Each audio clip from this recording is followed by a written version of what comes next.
Ladies and gentlemen, are you ready? Let's go! They say anything negative, cause I just wanna hear it out your mouth, yeah. Give me fuel, it's a tool that I use to go ahead and run my mouth, yeah. I take shots, I take loss, I make shots, I miss lots. That's how you get big boss, you get yachts, you swing lots and pop off a big shot. Hello, bienvenue sur C0 Academy. Aujourd'hui, on va regarder un sujet qui est vraiment super intéressant, à analyser la tokenomics d'un token. Donc, comment fonctionne le token et son évolution sur le temps. Et ça, c'est vraiment indispensable quand tu veux rentrer dans un projet. Évidemment, cela ne garantit pas la réussite derrière. Ce n'est pas le seul élément à prendre en compte, mais ça peut être un moyen, en tout cas, de grandir ses chances de rentrer au bon moment. Et ça, c'est vraiment très important.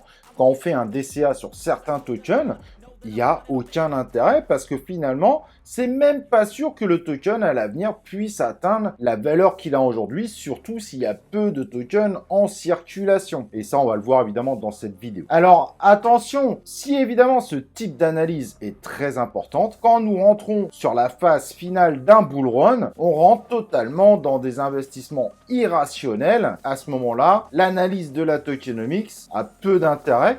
Mais certains vous diront qu'il y a peu d'intérêt tout simplement de rentrer dans les tokens à ce moment-là. Sauf qu'évidemment, si ça monte de façon exponentielle, c'est qu'il y a ce côté FOMO et qu'il y a plein de gens qui pensent avoir loupé le train et qui rentrent dedans. Alors, ça ne veut pas dire qu'on ne peut pas faire d'argent à ce moment-là, mais ça veut dire surtout qu'il faut mettre des stops limites pour pouvoir s'assurer de sortir en gain. Mais passons, au moment où je fais cette vidéo, on est en bear market, et c'est ça qui est intéressant, donc on va justement analyser ces tokens, et on va oublier évidemment qu'en bull, il y a un côté complètement irrationnel évidemment, et que l'analyse sur la dernière phase du bull run est généralement plutôt une analyse de high. Si vous utilisez un site comme CoinMarketCap, vous avez évidemment des informations très intéressantes. Par exemple, là, on voit sur le Bitcoin qu'il y a actuellement un peu plus de 19 millions de tokens en circulation, que cela représente le total supply. Donc, tous les tokens qui ont été mintés sont en circulation. Aucun token ne sont bloqués. Ça, c'est également très important. En revanche, le max supply veut dire qu'on pourra minter, donc créer de nouveaux tokens Bitcoin jusqu'à ce chiffre-là, qui est donc de 21 millions. Je prends cet exemple qui est très simple, car beaucoup de gens, évidemment, connaissent un petit peu le concept du Bitcoin. Et par rapport à l'algorithme réalisé par ceux qui ont créé le Bitcoin, ce chiffre ne sera atteint à peu près qu'en 2140. Ce qui veut dire qu'actuellement, en réalité, il n'y a quasiment plus aucune inflation possible. On est sur une tokenomics relativement viable. En termes d'analyse, il peut être également très intéressant et également de vérifier le market cap du token, car beaucoup d'investisseurs investissent sur un token en comparant par rapport aux autres. Donc cet élément n'est pas du tout anodin. Alors évidemment, le Bitcoin, c'est le market cap le plus gros, mais sur d'autres tokens, évidemment, il faudra mesurer ça. Et le market cap total, si tous les tokens étaient créés jusqu'au max, nous indique qu'au moment où on aura atteint le maximum de tokens que l'on peut créer, on serait alors sur ce market cap. Donc ces deux éléments sont également très importants, pas pour la tokenomics en soi, mais en termes d'investissement. Et d'ailleurs, pour finaliser là-dessus, on peut prendre également Ethereum en exemple, et lui en max supply, il y a écrit tout simplement no data. Cela veut tout simplement dire qu'on peut minter à l'infini du token. Et ça, c'est évidemment très intéressant. Cependant, pour ce type d'information, vous pouvez aussi vous référer sur CoinGecko, car parfois, il peut arriver que sur CoinMarketCap, les données soient pas parfaitement à jour. Et le fait d'avoir les deux vous permet aussi de vérifier que les informations sont les mêmes partout. Dans certains cas, c'est pas forcément le cas, donc je vous recommande de le faire. En revanche, si on prend un troisième exemple, le troisième plus connu du marché, le BNB, donc proposé par Binance, on voit qu'il y a un max supply de 200 millions, mais qu'il y a 161 millions de tokens en circulation, ce qui représente l'intégralité des tokens actuellement existants. Mais là, il y a une particularité, c'est pour ça que vous ne pouvez pas vous arrêter à ce moment-là, c'est qu'en réalité, Binance brûle de temps en temps un certain nombre de tokens, et là, finalement, le max supply avait été atteint à une période, mais il diminue au fur et à mesure. Mais pour avoir cette information-là, sur le coup, vous devez aller chercher. Vous ne pouvez pas vous arrêter là. Mais alors, qu'est-ce qu'on pourrait regarder également ? C'est important, c'est un peu l'inflation du token. Et ça, c'est réellement très important. Parfois, vous pouvez trouver l'information sur Internet, mais ce n'est pas toujours évident.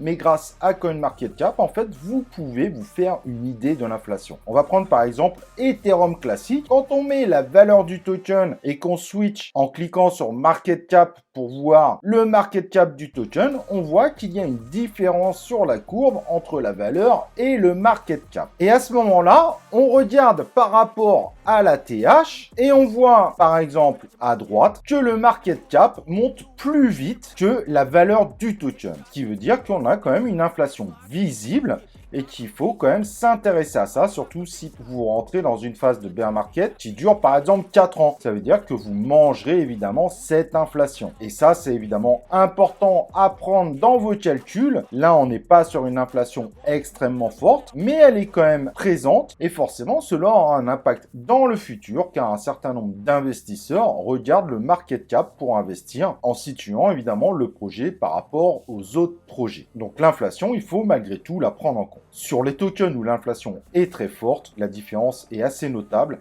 Et là, ça peut vouloir dire que si vous avez, vous, l'impression que le bear market dure encore quelques années, c'est peut-être vraiment pas le moment de rentrer, même si vous adorez le projet. Et c'est pour ça qu'à chaque bull run, un certain nombre de tokens, finalement, ne retrouvent jamais son ATH. Maintenant qu'on a ces éléments-là, il y a autre chose évidemment à regarder, c'est souvent la répartition des tokens par rapport aux éventuels holders. Ça, c'est également très important. Donc, on peut utiliser un outil qui est vraiment génialissime, qui s'appelle Bubble Map, que vous avez du coup derrière moi. Et on va regarder un token, par exemple, comme AppSwap Finance, certes, beaucoup moins populaire aujourd'hui, mais qui propose une répartition intéressante. Donc, à droite, vous avez la liste des wallets. Au milieu, les bulles qui représentent tout simplement la répartition des wallets. Et quand vous avez des bulles avec des couleurs, généralement, ça représente ce qu'on appelle un cluster. Ça veut dire que les wallets sont liés entre eux. Là, en haut, pour savoir ça, on a mis du BNB. Pourquoi le BNB? Parce qu'on est sur le réseau BNB Chain. Donc, pour pouvoir payer les frais de transaction ou de swap,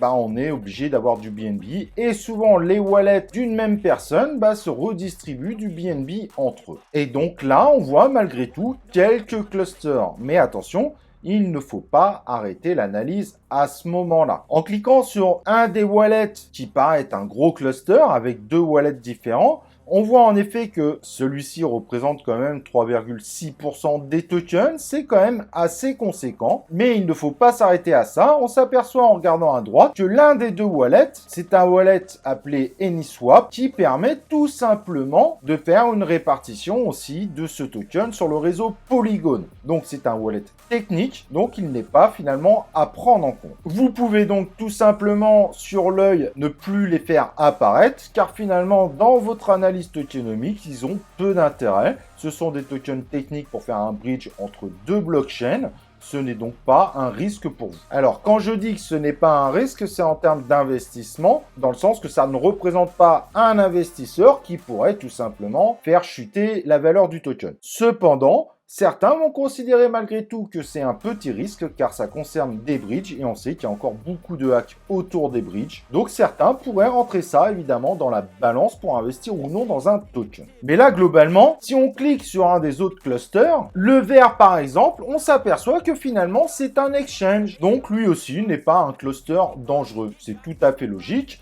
Les exchanges ont aussi leur propre token, surtout quand ils font le listing du token. Nous pouvons donc sans risque tout simplement le cacher de la même manière. Le troisième cluster qui représente 0,5% des tokens, lui est un réel cluster, donc c'est une personne qui a réparti ses tokens AppSwap en 6 wallets différents reliés par le BNB, ce qui reste très raisonnable. Ça fait 0,5% des tokens. C'est pas du tout dangereux finalement pour le token. À présent, on voit que le plus gros wallet, qui lui est indépendant, concentre 0,79% des tokens, comme vous voyez à droite.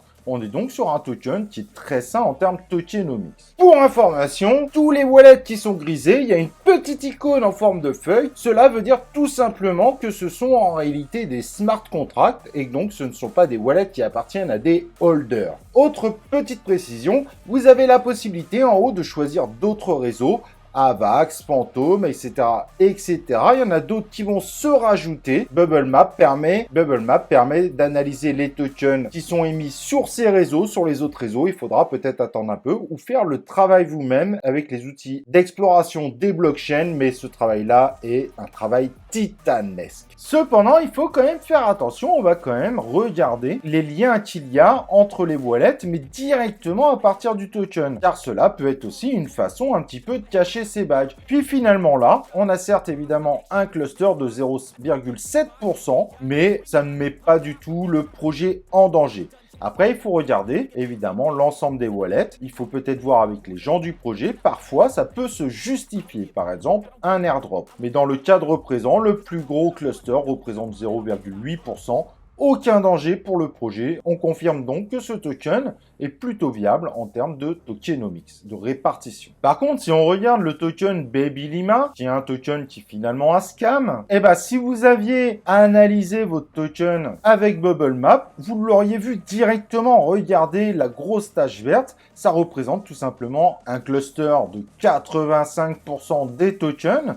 Sachant que le gros cercle violet représente PancakeSwap, donc le pool de liquidité, finalement, les investisseurs ont quasiment aucun token pour eux. Donc là, on était évidemment sur un token ultra dangereux. Et quand vous voyez ce type de choses, il faut évidemment jamais rentrer. Là, il y a également un exemple très intéressant où on voit que les boules violettes sont plutôt bien répartitionnées. Mais en revanche, par rapport à leur lien en BUSD, on voit qu'il y a quand même un cluster très important de 3,3% des tokens. Mais quand je vois ça, moi, directement, je vais me méfier car ce cluster de 3,3% comporte plus de tokens finalement que ce qui reste dans PancakeSwap, soit 2,18% des tokens. Ce qui veut dire tout simplement que si tous ces tokens vendent, et ben derrière, le prix du token peut diviser par 3 très facilement. Donc là, il y a vraiment une méfiance à avoir. Est-ce que ce sont les gens du projet qui ont fait tous ces tokens? C'est tout à fait possible.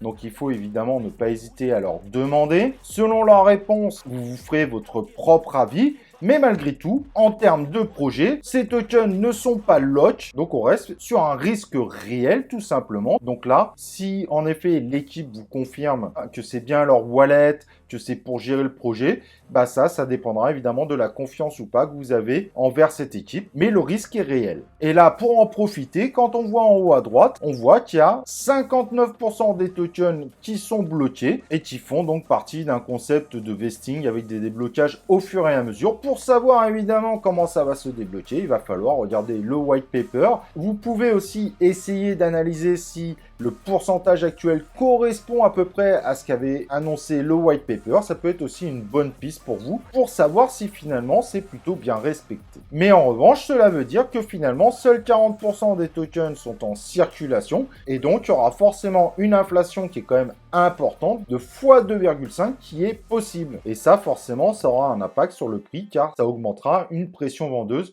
et en bear market, la pression vendeuse peut faire beaucoup de dégâts. Mais quand on clique directement sur le token, sur les wallets qui sont liés directement par le token du projet, c'est là qu'il y a un petit hic. On voit qu'il y a des toiles d'araignée dans tous les sens. Alors dans certains cas, ça pourrait vouloir dire qu'il y a eu un airdrop, mais là, il y a quelque chose malgré tout d'assez suspicieux, car on voit qu'il y a une étoile d'un côté, une étoile de l'autre, puis il y a des liens entre les deux, etc., etc. Si vous aviez qu'une seule étoile, ça pourrait clairement montrer un airdrop, et en suivant évidemment les actualités du projet, ça peut vous confirmer que finalement, c'est pas du tout une mauvaise chose. Mais là, par contre, avec des étoiles un peu partout qui, à la fin, finissent toujours par se retrouver, à moins que ça soit des multi-airdrops partout. Mais là, il faut vraiment creuser, car ce cluster-là, évidemment, représente plus de 16% des tokens. Et c'est tout simple. Si tout ça, en réalité, ne peut se justifier en termes du projet, bah si ça vend derrière, le token, il est tout simplement mort. N'oubliez pas que la tokenomics des tokens est en cash, et donc, vous devez évidemment actualiser au moment où vous voulez faire votre analyse pour rentrer ou non sur un token. C'est très important de remettre à jour l'analyse du token. Et donc pour finaliser, il y a encore d'autres choses qui sont évidemment très importantes. C'est aussi à quoi sert le token.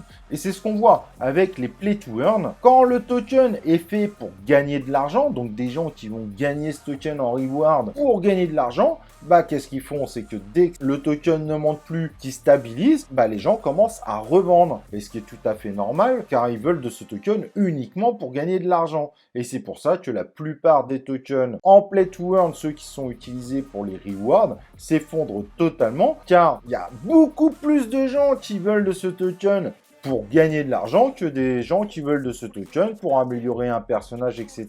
dans le jeu. Et donc, on est sur un truc complètement disproportionné. Il y a beaucoup plus de gens qui vont sur ces play to earn pour gagner de l'argent que pour le jeu lui-même. Et c'est pour ça que la plupart des tokens reward des play to earn s'effondrent constamment. C'est un modèle qui est évidemment pas viable. Donc ça, sur le coup, il faut aussi analyser à quoi sert le token, quelle est son utilité. Et des tokens de ce type de move to earn, de play to earn, etc. juste pour faire du reward, vous pouvez les abandonner. Vous avez très peu de chances finalement que ça soit de bons investissements. Voilà, j'espère en tout cas que cette vidéo t'a plu. Si tu as des questions, n'hésite pas, tu as évidemment les commentaires. N'oublie pas de liker la vidéo et de t'inscrire sur la chaîne C0 Academy pour la soutenir, d'activer les cloches de notification évidemment pour recevoir les vidéos. Tu as les outils que j'ai présentés évidemment en lien dans la description. Et nous on se retrouve pour une prochaine vidéo de C0 Academy.